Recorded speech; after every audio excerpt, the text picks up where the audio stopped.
আসসালামু আলাইকুম আফা। আফা আপনার লোকে কয়েকটা কথা কইতাম আফা আজকে। বলো।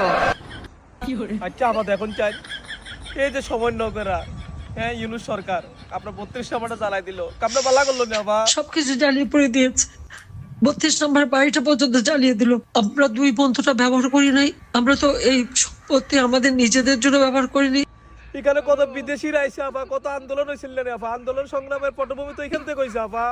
ওই বাড়ি থেকে 6 দফা আন্দোলন, ওই বাড়ি থেকে স্বাধীনতার ঘোষণা দিয়েছেন জাতিপিতা, আর ওই বাড়িতেই তো আমার বাবা মা সব জীবন দিয়েছেন, তাদের রক্তের দাগ। এই ইউনূস সরকার তো আফা আপনার নামে কত আজে বাজে মামলা দিয়েছে আফা। আমার বিরুদ্ধে 155টার মতো মামলা দিয়েছে, যার অধিকাংশ হত্যা মামলা। আবার আমি যাদের হত্যা করেছি তার মধ্যে ইতিমধ্যেই প্রায় 35 জন জীবিত হয়ে ফিরেও এসেছে।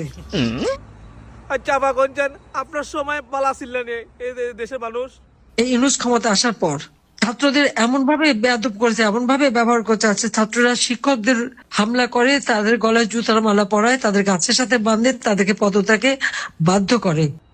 আচ্ছা আফা আর কষ্ট কথা কয়ে লাভ নাই আফা। আফা ও আফা বলো। আপনার একটা কিছু শুনেন না, মনটা যেন ভালোই যায় আফা। তারেক যে পালিয়ে থাকে লন্ডনে, আর এখান থেকে আগুন জ্বালাতে বলে। আরে বেটা, তোর যদি সাহস থাকে তো বাংলাদেশে ফিরায়, আমরা একটু দেখি। আমার আগে আফা, আমার আগে আফা।